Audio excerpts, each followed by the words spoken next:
I want to start by quickly going over market data for the month of September, um, just to establish and give you, a sense of what's going on out there in the marketplace, and but more specifically is like, what opportunities exist as a result of this. So you see my screen here where, this, first of all, this is all accessible through your MLS, your matrix, this tool right here, market stats. When you click on that on the home screen, it'll bring you to this, these tools here, but I'm in this market review tab is the one that I like. And you see, it only goes 1 month at a time. So we're not in October, but a few days after the month ends, the data for the past month come out. So what I'm looking at right now, single family homes in Monroe County is where most of us butter our bread, but you're certainly able to get other counties, or I'll show you a view in a minute with kind of the entire marketplace for Greater Rochester just to see what it looks like. How to look at this data really category by category, right? Just to see what's happening in the marketplace. But to some tips of how to look at it specifically, like for median sales price, for example, I'm more looking at what happened since last year versus what happened since last month, because we do have seasonality and that does, lead to kind of up and down swings, on the pricing spectrum, depending on what time of year that you sell.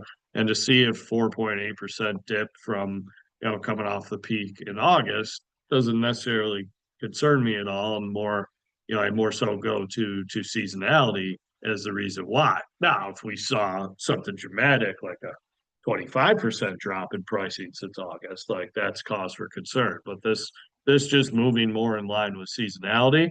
This number here compared to last year shows me like prices still going up since last year. Like we haven't started to really, recede in the marketplace locally, at least in terms of value. So good depending on what your perspective is. Closed sales, like, okay, we've got more than what's happened last year, which is good, but coming off of, a lot less in September compared to August. Now, keep in mind, this is really reflective of business that was done in August, right? That closes in September. And, the pulse of the market in August was kind of funky where, we felt that slowdown. We felt that like pre-Labor Day, end of summer lull in the marketplace that, if you remember, there were a lot of complaints about. So now this is reflected in the data to back that feeling up to where it's like, okay, yeah, that's many fewer closings compared to what happened in August, which was reflective of business going under contract in June and July. You're going to want to look at just indicators of the overall market conditions with, days on market, list to sale price ratio, and then month supply of inventory, all showing very strong seller market conditions. No matter how you cut what's going on out there, when we have 7 days on market median, when we have well above a list to sale price ratio of 100%, and we have month supply of inventory, which is basically how long would it take for all the inventory to sell if there was no other homes listed, and it only being a month, when 4 to 6 months supply of inventory is what, most would consider to be balanced. And when you have a buyer's market, you're 6 months and above. Like we're so extreme on the seller data side of things that we're just still a seller's market, period. And what variation of it do we have at this point is kind of the conversation. And that variation at this point in the market, or in timing wise, is due to this big increase in inventory since the month prior. 25% with new listings and about 8% with the listings that are left over in active inventory that haven't sold yet. So just understand that if inventory increases at this pace, you would expect to see, month supply of inventory increasing, you would expect to see, these seller market condition examples come down just in an effort to more of a balancing market. This data conversation always ends with like, stay tuned for the next episode and we'll see what happens next month. But the dynamic to pay attention to is, okay, the data is showing us we have an increase in supply. We have an increase in inventory. I track data to know that like showing activity isn't up and is at really low levels. Being in conversations with lenders and just other agents, like, there's not a great feeling of the demand out there. And, the reason why would be what happened there? Sorry. Here's the demand side of the conversation. This is a national chart, but consumer sentiment is basically consumer confidence. Excuse me. It really sticks out to me that we're lower consumer confidence now than we were in April 2020, peak of COVID. When we all know what that felt like March and April of 2020 and what was going on and why there wasn't a whole lot of confidence or demand out there as a result of, people not knowing if they were going to live or die, right? Well, consumers out there as a whole, surveyed nationally, are less confident now than they are back then. Probably the reason why is because of this chart here of affordability, or how much of an increase in what housing payments, principal and interest payments are as a percentage of income compared to 25-year historical average since 2000. So homes are more expensive. Interest rates have been higher, even though they're coming down. But yeah, you have what happened since 2020. Inflation correlates to it. Just the cost of everything is more expensive. Like, there's not a lot in favor of demand out there right now, except that there's some downward pressure in interest rates. So when the audio and visual don't match in terms of like, well, interest rates are starting to come down, like, where's that? Where is everybody? This is why. Okay. What you really have to be cognizant of, back to the data piece for the market, is if you have a listing, you need to be consulting to where it's like, hey, I've got the pulse, and the pulse of demand is good enough, but not anything that like is super strong. It gives me a ton of confidence that an old strategy from 6 months ago is going to work right now, or 2 years ago, or whatever, right? Meaning, like, we have to be more proactive as listing agents to make sure that, sellers are aware of all the pros and cons of the potential strategy that you're considering as a seller and as a listing agent, leading them to their goals. And there's going to have to be expectations set accordingly so that you don't just get into situations that, are really doomed for failure from the start based on how it was teed up. And what I'm speaking to specifically is like going past delayed negotiations when a bidding war was expected and then being surprised that it didn't happen. Like, that's on us as the agent to explain that possibility now that you have this data and you have this information. Like, yes, that can happen. Plan accordingly. Make sure that the conversations with the sellers are had to, that there is risk associated with the strategies we choose. And we can't just, put a sign in the yard and put it on the MLS and pray and everything takes care of it and you'll have 10 offers. Here's, alternative ways to go about it. Giving them choice is really, a strong value proposition concept on your end as an agent. and not just saying this is the only way to do it. You'd be wrong to do it any other way. The reality is, as agents, like we've been extremely lucky in the marketplace of the last 5 years or so to really do no wrong when it comes to listing homes.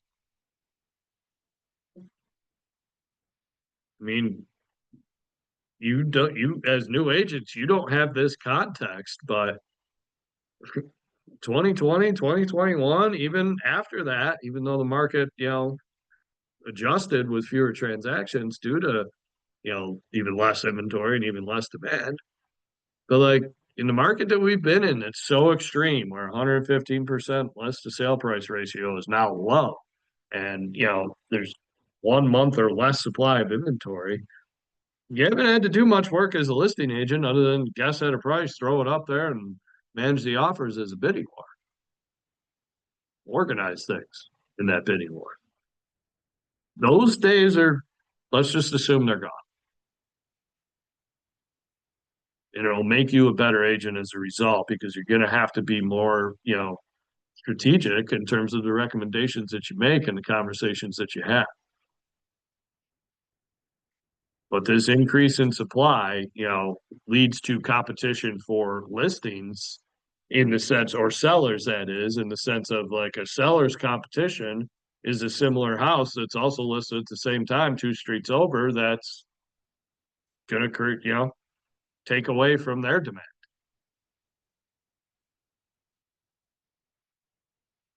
So that's what's happening out there. On the buyer side,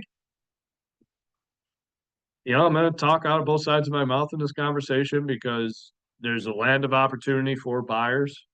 And I'm feeling more and more and hearing more and more stories of deals that get accepted and opportunities that convert very quickly with buyers compared to what's happened in year past. But it's also, talked to an agent today that had 11 offers and went $95,000 over on her listing.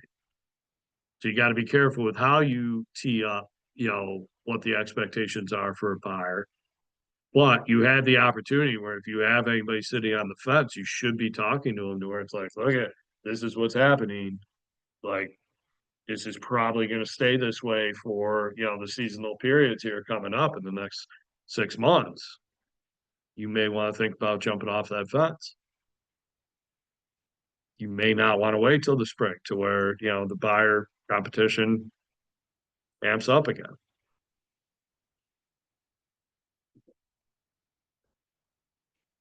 I'll show you just data for all the properties in our market. Bear with me. What do we got? Do a 6 county radius where we got Monroe, Livingston, Genesee, Ontario, Orleans, and Wayne. Rounds it out. This is all property types. So before I was showing you single family and Monroe County owner, Monroe County only, and this covers, all the property types. Pretty similar stories across the board. We're up in pricing previous same time of last year. So, year over year pricing is up. Closed sales are down from the prior month, indicating that that's the lull of the summer. Still extreme sellers market conditions. You got a little bit of higher month supply of inventory with 1.5, but again, like 4 months would be, on your way to balance. Like your seller's market territory from 0 to 4 month supply. The worst, like to have something in ones is crazy. And we've been there for a long time. We'll see if it keeps going up. Take it with a grain of salt when it goes up 12.7% from 1.3 months to 1.5 months. Going up 12% when it's at 6 months, that's a bigger difference. But again, that similar story there to the boost and, a little less so, in terms of increased supply overall for the 6 county radius, but an increase nonetheless. But I think that bringing attention back to Monroe County and like, if that's where you're doing the most of your business, like understand that dynamic as to how it's playing out. Questions data wise?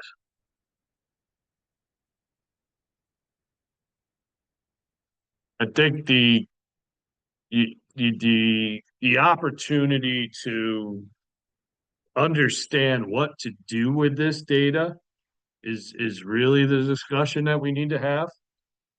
And there's really like there's three things that I think of when it's like we're talking about what to do with what you just learned, right? Is really conversation I want to have right now. And where your attention should be drawn to is like, okay, with what I just learned, does that become a lead generation opportunity?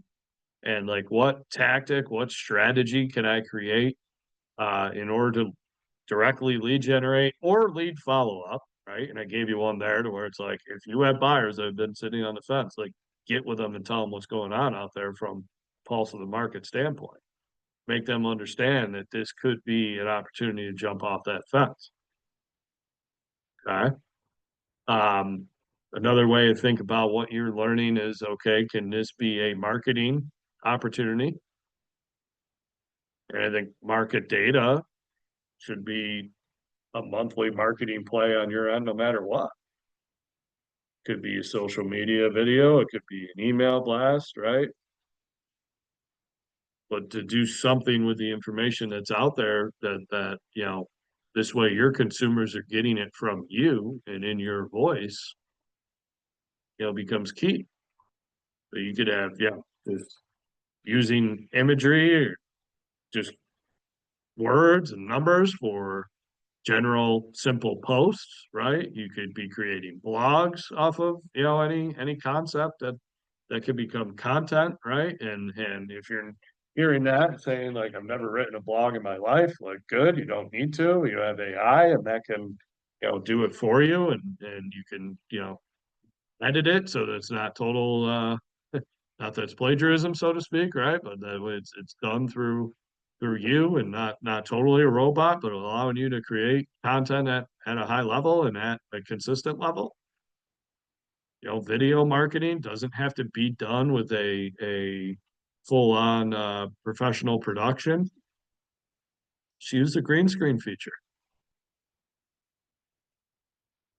but use this stuff to create content with. It could just be used as basic, part of your presentation on a listing or with a buyer consult. You have as additional material. What I would really encourage is to um, like create the systems or the resources on your end or the data storage or information storage, whatever, like create the organization on your end to where you have like stuff that's important that you want to refer back to for real-time objection handling or within a presentation itself, right?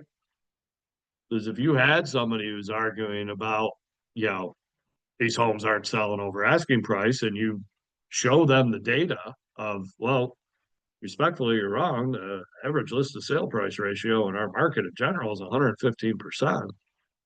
That doesn't hold water. You know, kind of a poor example because I'm telling you go argue with people, right? But if you need to prove your point, sure, it's a little wonky to start whipping out charts and graphs and everything, but it can be really effective if you're able to organize yourself to speak to the points that you're making. And just an overall like general how you educate yourself becomes how you're able to educate and inform your clients and the people that you're talking to and working with. So really, like everything that you're embarking on personal development wise, and whether it be this session or, you know, KW office meeting or a training class, anything that's out there, don't just take it to get through it. Like take it to where it's like, all right, how can I implement this into either lead generation or lead follow up directly, or pipeline management and objection handling, or marketing in a number of different ways, or just how I am able to pass on the information to my clients because I know it firmly. Questions on market data?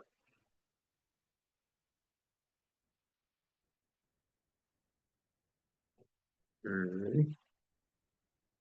I'm going to spend some time on the economic model.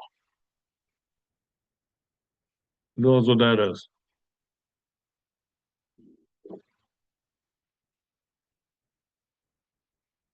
Does anybody have this tool that they're using for themselves? The economic, let me stop sharing first. Have a discussion. Has anybody gone through the exercise to set up an economic model for their business? I plan to. Good, and let's show you how right now. First of all, what this is it's a tool, first and foremost, and it's a model that projects that, if you want to produce at a certain level, here's the sales process that you need to perform to in order to reach that goal.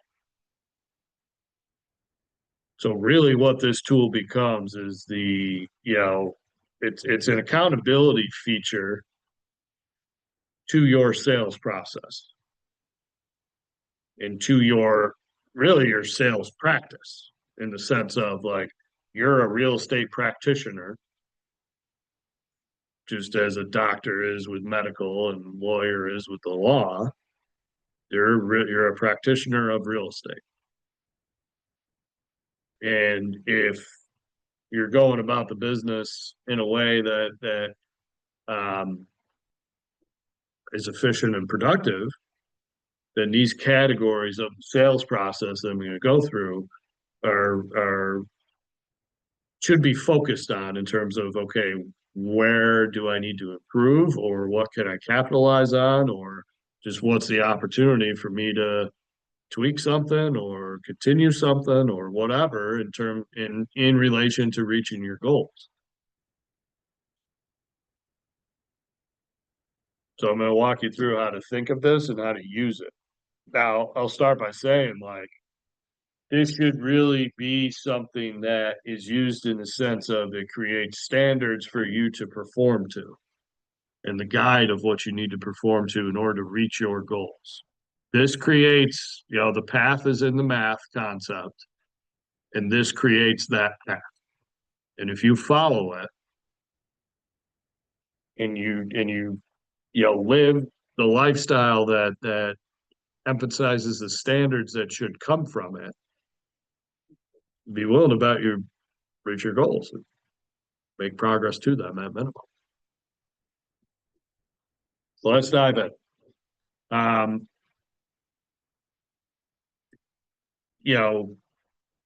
The first part of it establishes what the production is in general, right? And if you have a sales volume goal and an average price point, you're gonna be able to know how many units, how many homes you need to sell from that.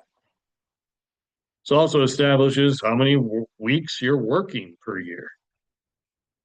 Now, for the purpose of this, I want you to think of how many weeks you're working as, like, you get a full week of lead generation activities in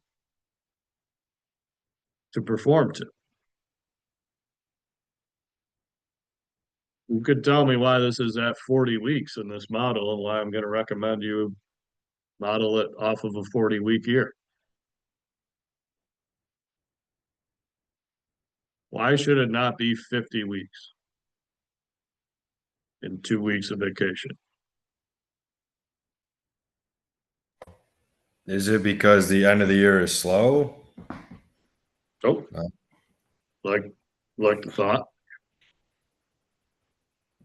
I don't know. Because I don't care who you are, you're not going to lead generate 50 weeks intently and diligently and take 2 weeks of vacation a year. Because that means when you got the flu in the wintertime, you sucked it up and got, in this model, 62 and a half conversations done and fought through it.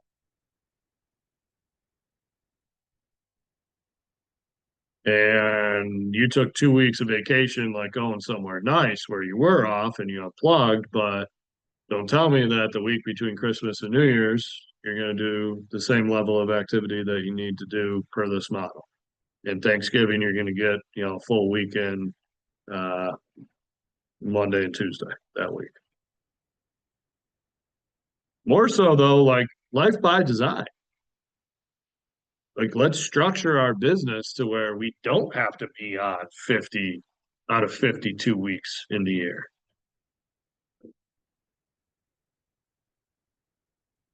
Now, some of you may hear this and be like, okay, that's great. However, I got bills to pay and I got big things I want to accomplish, and I'm willing to put in the blood, sweat, and tears to allow this to happen.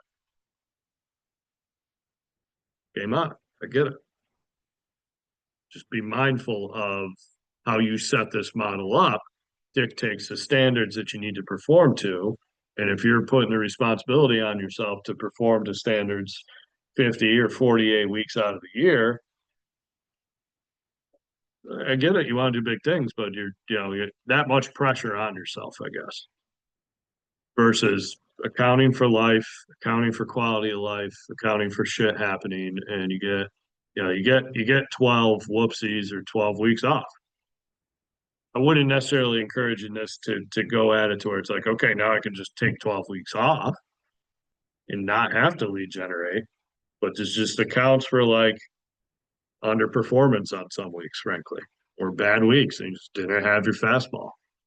Maybe you put the calls in, but you weren't there and you didn't convert the way you should have.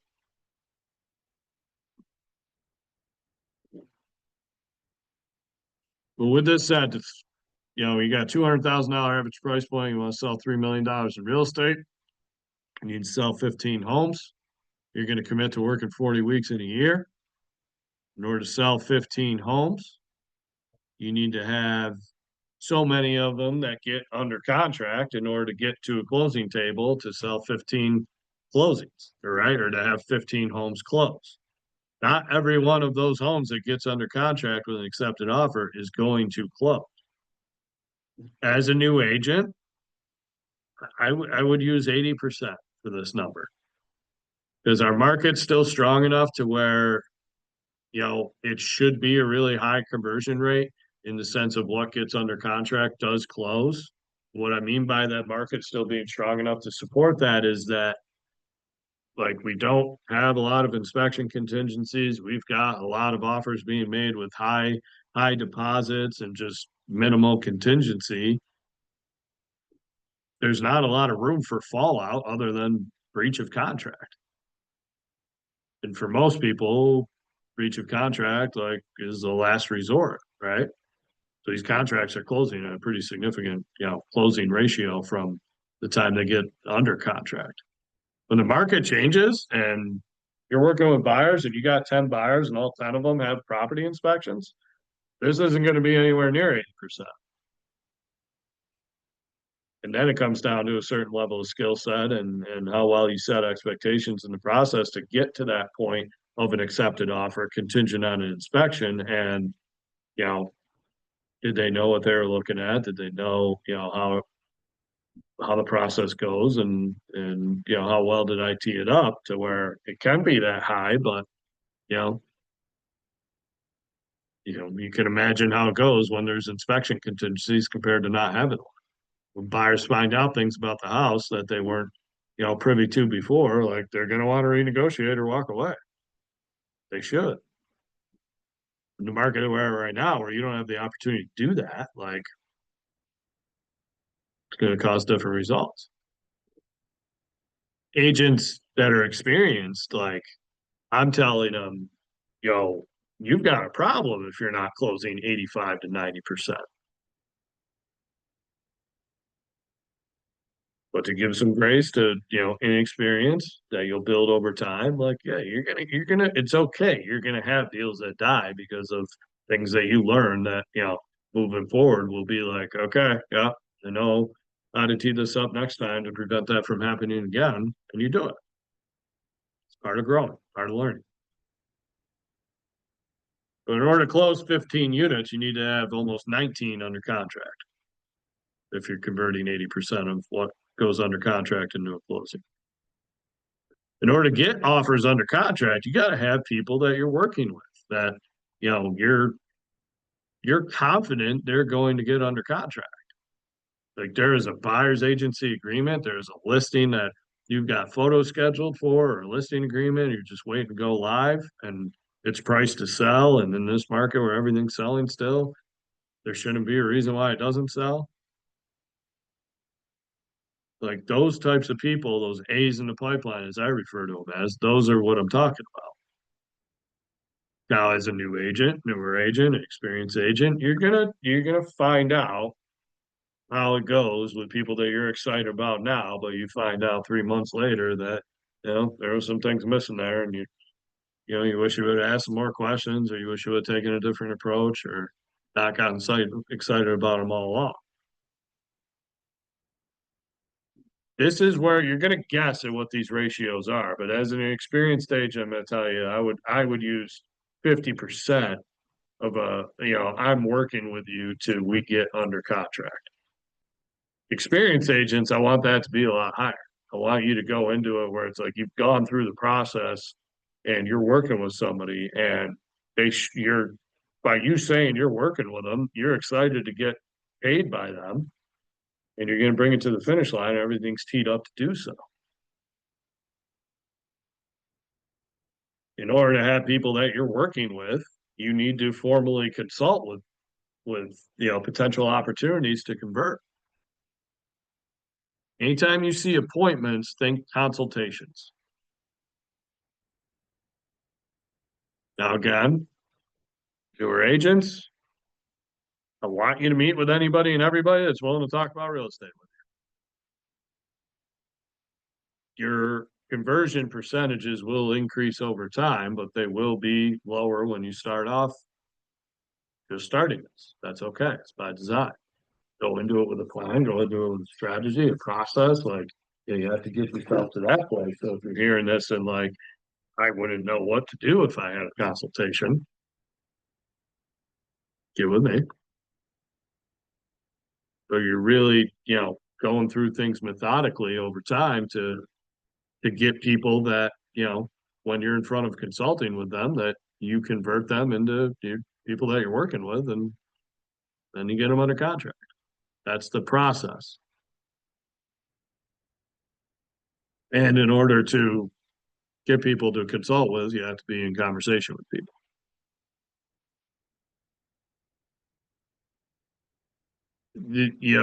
Depending on the lead source or the contact source, but accounting for just, typical agent where you're targeting your sphere of influence, you're doing open houses, you're trying to meet new people, maybe you're calling expireds, FSBOs, etc.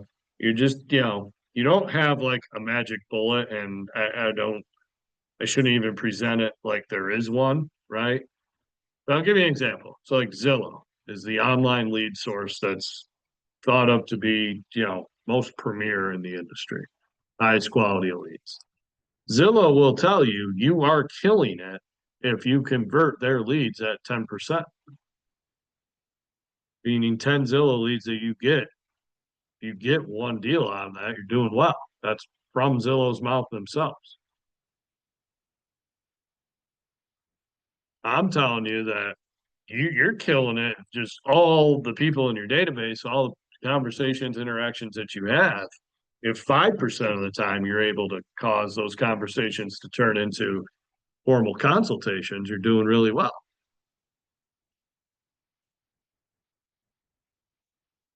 So as an experienced agent or agent, dumb that down a little bit, and 3%, frankly, maybe overly optimistic.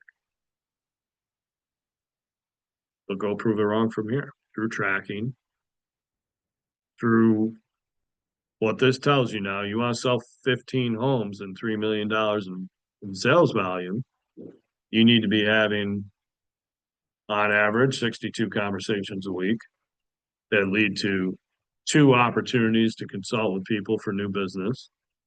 That leads to 1 new, qualified, ready, willing, and able person that in your pipeline per week.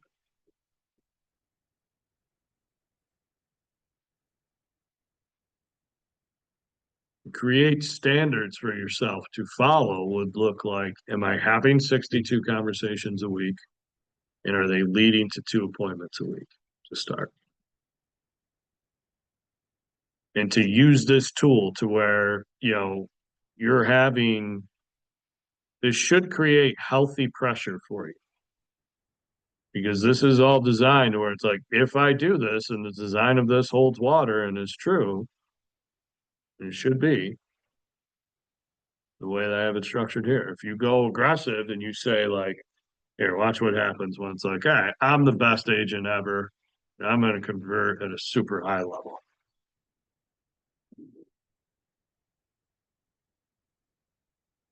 And now it tells you to have 11 conversations a week. Don't worry about it. Over time, you just, if you get one appointment every other week, you'll reach your goals. Well, if that's not true, and you don't have the activity level over time to, allow this funnel to play out, right? You're not going to sell 15 homes. Unless this is true. And when it's, if it ends up being, well, the conversions were really this,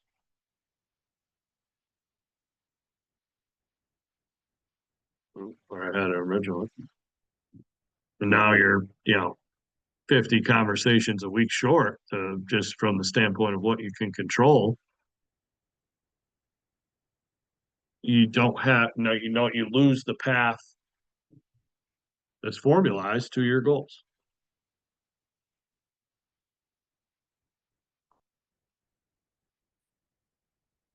Well, it's kind of dry, but it's a really important topic, a really important tool to establish for yourself. And by establishing it for yourself would mean like you reference it somehow once a week, call it, right? Because it should be, okay, what do I got to do to have 62 conversations this week?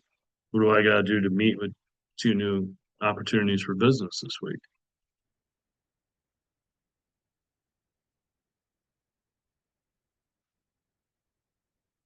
Questions?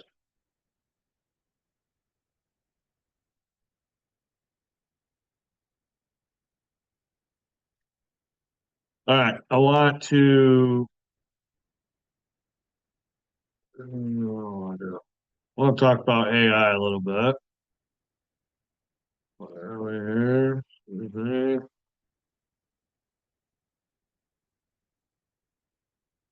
Sharing this article here. Zillow, a bunch of other. So like ChatGPT, I understand I haven't dug too deep into it, but ChatGPT struck a deal with a bunch of different like technology service providers, I guess. Like Canva's another one on the marketing side, but for real estate, Zillow, of course, was who they went to as an integrator, to their AI app. I don't really know too much about this, but the point I want to make is one is like Zillow's not going away, and two, AI is not going away. And the two of them together present a threat to your business in the sense of, don't get me wrong, this threat, I'm all in on my career to where it's like I'm not pivoting at all and getting out of the real estate agent business on my end. We've already proven that our industry is needed, unlike the example of the travel agent industry that was, previously taken down pretty much by technology and advancements in technology. And what I'm saying is that it's been a decade, if not more, already to where, here, I'll say it lightly so nobody hears us, but consumers haven't needed to have a real estate agent to buy or sell a house for a long time now. Totally possible for a consumer to not use a real estate agent to buy or sell a house. So let's keep that between us. We don't need to tell anybody, but that's the reality of what technology has put people in a position to do. Now, with that said, the statistics have actually built even more in our favor in the last year or two, to where we're still winning. Like the overwhelming 90+% or something, majority of consumers out there will use and want to use a real estate agent for their transaction. And the reason is that what this transaction is for people is, for most, the most meaningful and important financial transaction that they have in their life. And it's also their home for the most part, and what comes with that, and the importance that that carries in the overall, like, aspects of life. Like your home is, I don't know, up there with like your health, right? More important than a car. It's more important than your groceries. It's more important than your insurance. It's more important than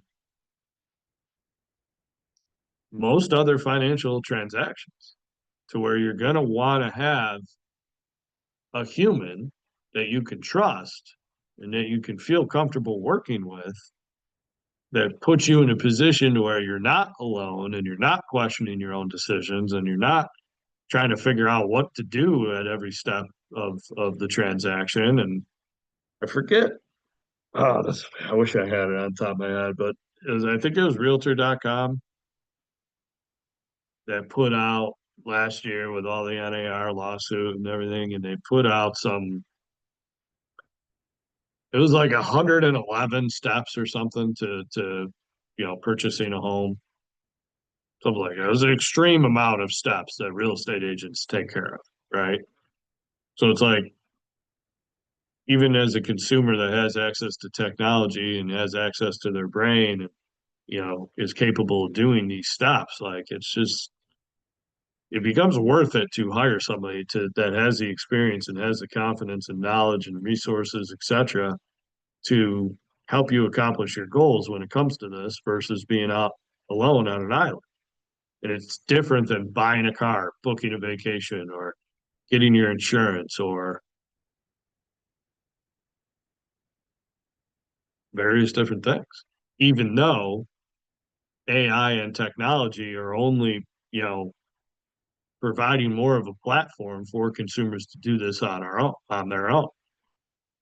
So I think just part of this conversation of like, you have to believe that you're needed. And then you also have to understand like how you can, harness the power of what we're doing into appropriate action to take to build a business and to serve the business and provide the best experience possible. And what I'm going to say is like, just be human.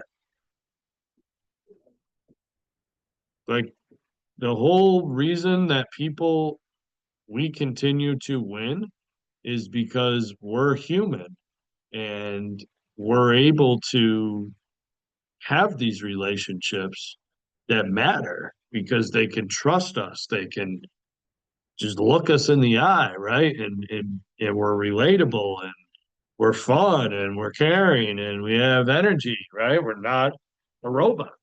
We're not a website. And that goes a long way with the process that consumers are embarking on.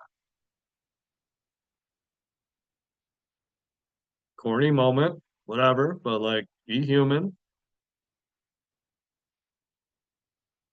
Embrace what this business really is, in the sense of human interactions and relationships that lead to, them trusting you to help them with their important real estate decisions.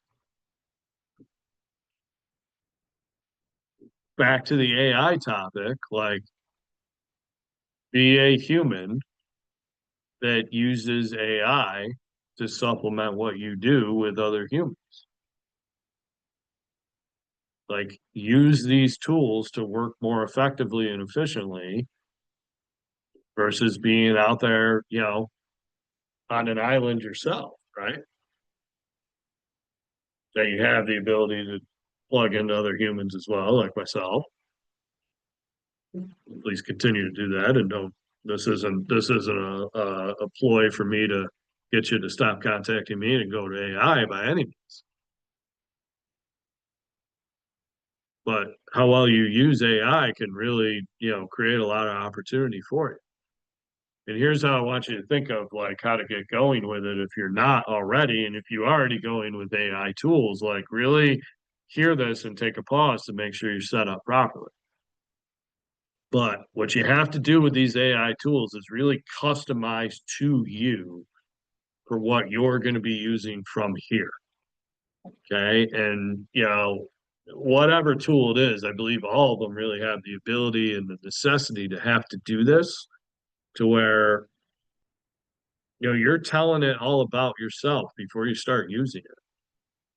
So, first of all, like ChatGPT or Gemini, for example, make sure you're logged in. But once you are logged in, and if this is your first time, especially, like, talk to it like a person and tell it what you want to use it for. And tell it who you are and what you do and where you're doing it and how long you've been doing it and where you feel strong and where you need help, and just tell it as much as possible, because it's gonna then tailor the processes and the advice and the recommendations, etc. And just like what you're asking it, you can get to a much more succinct way of asking it things, for projects and messages and listing descriptions and what business plans, right? Like it can just know why you're asking it, what you're asking it, and spit out a quick response versus needing all this context that you need to deliver in order to get that customized response. But when you hear things like headlines from last week of like, oh my God, Zillow's integrated with ChatGPT now, we're all gonna die as real estate agents. It's not the case. Now, I will tell you, if as a human you don't consistently communicate with your people, you will become obsolete, because your people don't need, at this point, they don't need other people that aren't communicating with them and don't have a relationship with them. So they can go get their real estate answers from this technology at a lot easier pace and effect than previously. And that's only going to evolve from here. So this brings the need to where you need to communicate directly with them. Frankly, in a direct manner of like, I need you to not go on Zillow for real estate advice. I need you to not go on ChatGPT for real estate advice or Google. I need you to contact me anytime you need something. And phone call away and accessible. I'm your source. I think that's a direct message that you can have. Understand that it's going to be met with, okay, cool. Really need anything, but keep you in mind. That's okay.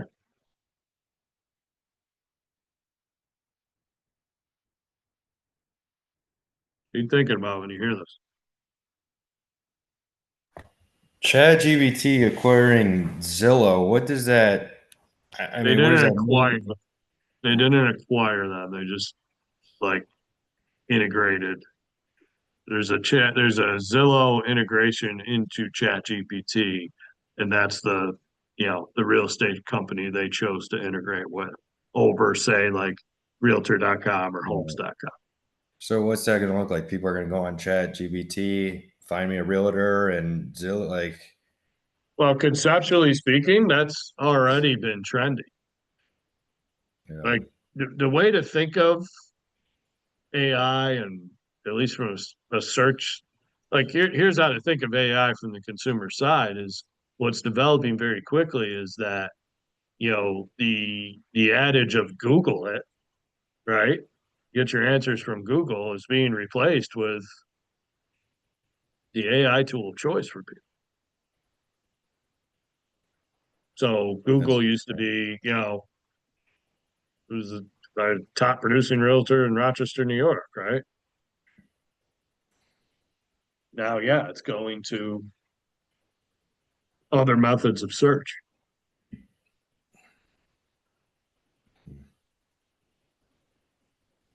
the Zillow integration with ChatGPT wasn't necessarily the topic today. It's just an emphasis. It's a reminder of like AI is not going away. Zillow's not going away. We just had a 2-for-1 here. The topic is overall like you need to, combat the enemies that we have with the purpose of being human, being a connector, being in relationship with people, and making people understand that you're their person for anything real estate related.